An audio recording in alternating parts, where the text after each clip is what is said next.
Hello everyone. Welcome back to STS, Science, Technology, Economy, Strategy 등을 고민하는 곳입니다. 배경 사진 기사는 네덜란드의 해운사인 Future Proof Shipping FPS사가 세계 최초로 수소 추진 무탄소 컨테이너십, 그 배 이름이 H2 바지 1호입니다. 이것을 갖고 로테르담에서 5월 25일부터 상업 운항 개시했다. 이런 내용입니다. 아주 놀라운 소식입니다. 사이즈는 한 110m 곱하기 11.45m 정도 되고요.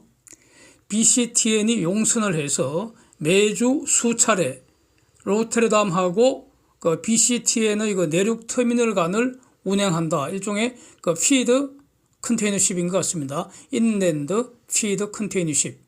그래서 이걸 이제 그 운항을 하면은 연간 한 2,000톤 CO2 배출 줄인다. 이런 겁니다.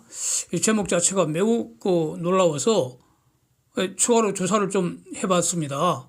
그랬더니 수소 추진 엔진 사용하는 거 아니고요.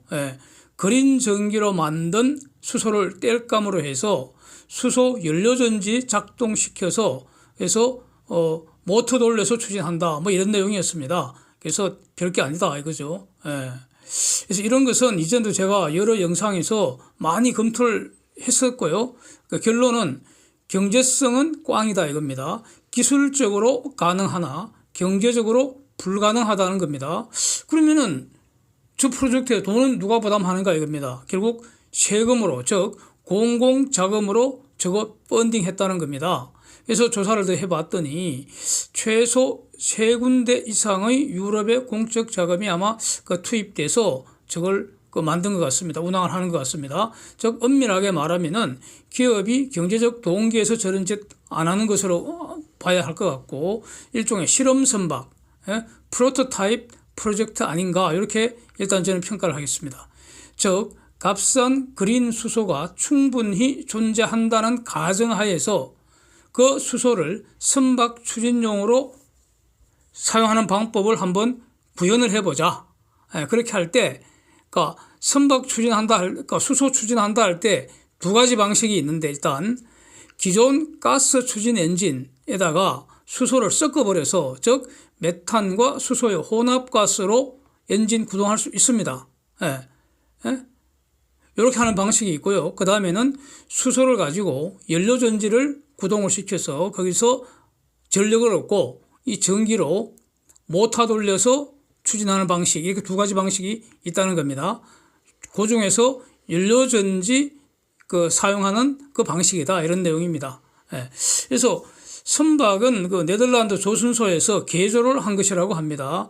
개조라는 것은 일종의 노후 선박, 리모델링 하는 이런 개념입니다. 아파트 리모델링과 비슷한 개념입니다. 여기서 리모델링을 하기 위해서 추가되는 게 뭐겠습니까? 액화수소 저장 장치가 있어야 되고요.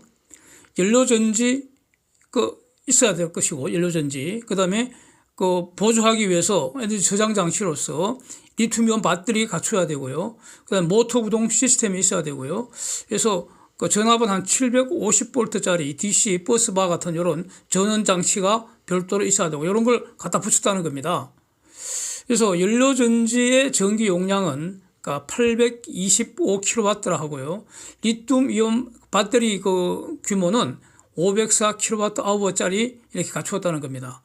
그래서 요즘은 이런 것 같습니다. 쭉 보니까 그린 전력을 사용해서 얻는 그린 수소로 연료 전지를 작동시킨다.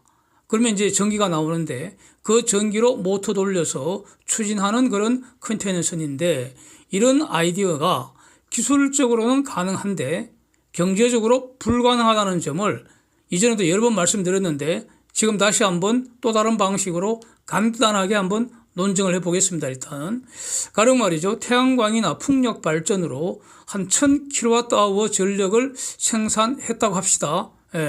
그래서 대형 태양광 단지, 풍력 단지는 메가와트 단위로 이제 만드니까 1000kWh 전력은 생산할 수 있습니다.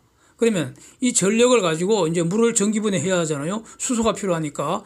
그럴 때 대략 한 3 내지 4kg 정도 수소를 얻을 수 있습니다. 현재 전기분해 그 능력으로 효율이 가장 좋을 때 이 정도라는 겁니다.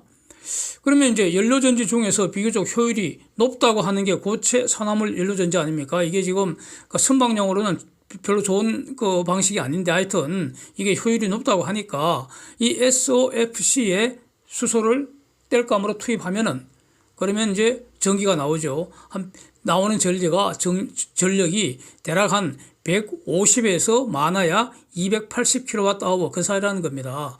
1000kWh 집어넣었을 때 150에서 280kWh 전력을 얻는다. 그러니까 전력 변환 효율은 15%에서 많아봤자 28%다 이겁니다. 그러니까 적어도 72% 갖다 버리는 거고 많으면 85% 전력 그냥 허공에 갖다 버리는 짓입니다.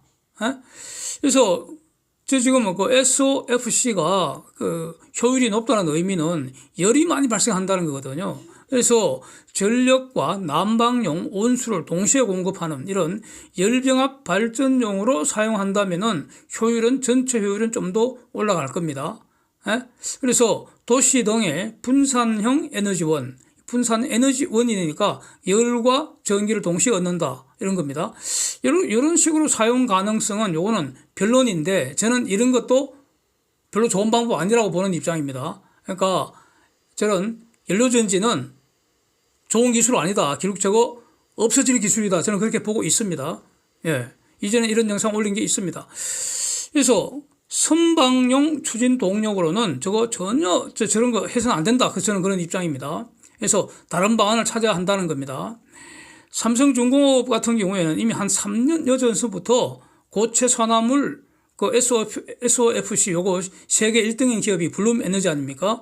이것과 공동으로 이제 이거 연료전지 사용한 그 선박 개발해 왔죠. 예, 그래서 기술적으로는 적지 않은 성과가 있었습니다. 이전에 영상 많이 올려둔 게 있기 때문에 반복하지는 않고요. 그래서 그 삼성중공업의 과거 IR 자료 제가 배경사전으로 올렸으니까 참고하시면 됩니다. 여기서 이제 그 SOFC는 고온에서 작동되죠. 그 다음에 이게 주로 그 사용되는 게 육상의 고정용으로 지금 좀 많이 보급이 되어 있습니다. 좀 적잖게 보급이 되어 있습니다. 그러니까 육상 고정용으로 이제 적합한데 이게 지금 선박 같으면은 움직여야 되는데 파도 치고 태풍 불고 하니까 움직임이 심하잖아요. 극심할 거 아닙니까? 그래서 그 다음에 또 주기적으로 온오프 해야 합니다. 저거 작동을. 그러니까 이런 용도로는 단점이 많다. 그래서 삼성중공업이 작년에는 꼭 보시는 것처럼 고분자막 연료전지 PEMFC 이것도 개발을 했다는 거죠. 이거는 이제 저온에서 작동하고 모바일용으로 적합하다는 겁니다. 그 다음에 온오프 자주 하는 경우에도 저 SOFC보다는 더 좋다. 그래서 이것도 이제 개발해서 이미 DMV 등에서 기본 인정을 이미 다 받았다는 겁니다. 그래서 이 AIP에 받았다는 얘기는 선사가 발주하면은 만들어서 팔 수 있다 이런 뜻 아닙니까? 그래서 저 유럽에서 제가 하고 있는 저런 조그마한 것보다는 그러니까 기술적으로는 한국이 훨씬 더 앞서 있다. 이렇게 일단 말씀을 정리를 해놓고요. 오늘 기사의 연료 전지 추진 컨테이너선 좀 문제점을 해결하는 대안들 저는 이거 수시로 이렇게 고민을 많이 합니다. 예. 그래서 제가 지금까지 고민하면서 내려왔던 대안, 그러니까 연료전지 추진 컨테이너선 저런 거 안 좋다 이겁니다. 그럼 대안이 뭐냐? 대안이 적어도 4가지는 되는 것 같습니다. 제가 볼 때는. 예. 첫 번째로요, 제가 주목한 이런 겁니다. 10톤 per 해이. 기억하십니까? 10톤 per 해이. 해이는 헥타르 이어입니다. 해이, HAY. HA는 헥타르, 이어는 연간. 그래서 10톤 per 헥타르 이어. 이 무슨 뜻입니까? 숲 1헥타르는 연간 10톤의 CO2를 포집을 합니다. 그렇죠? 그래서 저 지금 시작할 때 봤던 FPS라는 회사 선사가 한 실험 선박 저거 연간 배출 방지한다는 CO2가 2,000톤 아닙니까? 2,000톤. 그러면은 숲 200헥타르만 조성을 하면은 그 숲이 존재하는 한 수백 년, 수천 년 값싸고 효율 좋은 현재의 기름 엔진 컨테이너선 마음껏 운영할 수 있습니다. 그렇잖아요.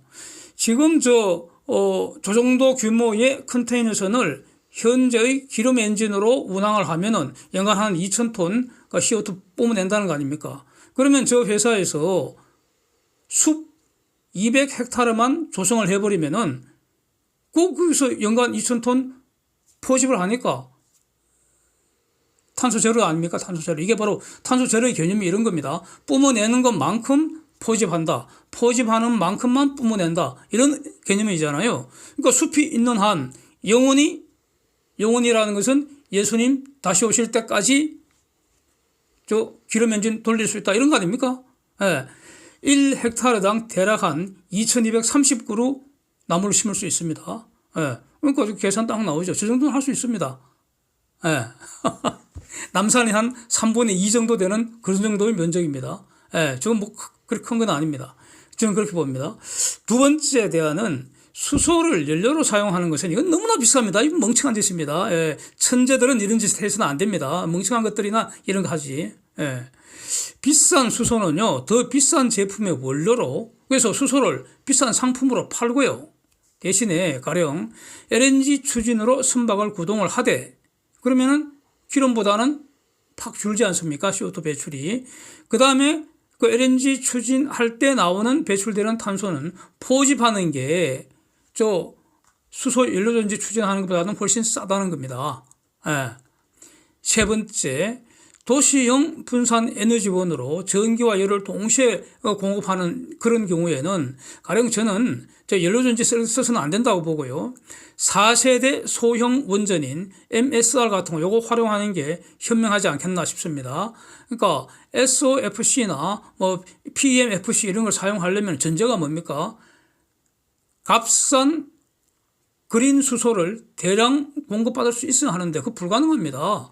예? 지구에는 수소가 없습니다. 만들어야 한다고요. 만드는데 돈이 너무너무 많이 든다는 겁니다. 예.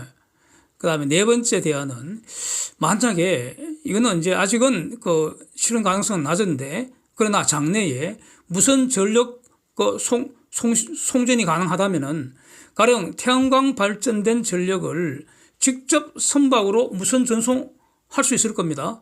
거기서 바로 그 전기 모터 돌리면 되잖아요. 지금은 태양광 발전된 그 전력을 수소를 만들었다가 그 수소로 다시 전기를 만드는 거니까 이거 완전히 미친 짓이라는 겁니다. 이런 짓 하면 안 된다는 겁니다. 그래서 그 다음에 이제 만약에 태양광 발전을 우주에 설치해 버리면은 그럼 우주에서 직접 그 선박에 안테나로 전력을 마이크로웨이브로 보내버릴 수 있잖아요. 무선 전력을 받는 안테나가 바로 렉타나라는 특수 안테나가 지금 있습니다. 지금도. 그러나 이걸 이제 효율을 더 높이는 방법을 연구를 하고 있는 것이죠. 전력을 마이크로웨이브로 바꾸어서 송출하는 안테나 그런 기술을 이미 우리 인간이 이미 다 갖고 있다는 겁니다. 그래서 이렇게 네 가지나 방법이 있는 것 같고요. 그래서 기사에 나온 이런 거는 별로 좋은 뉴스 아니다. 저는 이렇게 정리를 하겠습니다. 그 다음에 또 참고로 매우 재미있는 사실이 있죠. 인간은 전기로 물을 분해해서 이제 수소를 얻는데 식물도 꼭 수소가 필요하지 않습니까? 식물은 탄소를 포집을 해서 그 탄소에는 CO2니까 C만 있잖아요. 여기 수소가 들어가야지 탄화수소를 합성할 수 있잖아요. 탄화수소 합성하는 것 중에 제일 중요한 게 포도당이잖아요.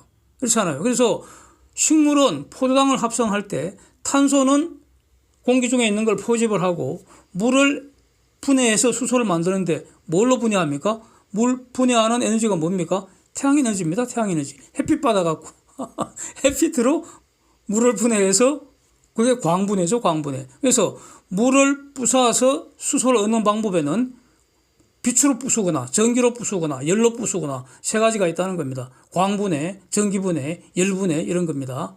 뭐든지 모든 물질은 열 받으면 다 부사집니다. 그래서 인간관계도 열 받으면 부사지죠. 그럴까요? 그래서 이 식물이 만든 그 포도당으로 지구의 모든 생명의 양식이 되는 거 아닙니까? 양식, 에너지원입니다. 뭐 이런 겁니다. 그래서 또 저 식물의 저런 능력은 하나님께서 허락하신 것이고요. 뭐 그렇습니다. 그 다음에 또 이제 이제 여기까지 하고 다른 사진 하나 보시면 여기에 이제 중요한 내용이 나옵니다. 바로 수주 관련 내용이 나온다 이겁니다.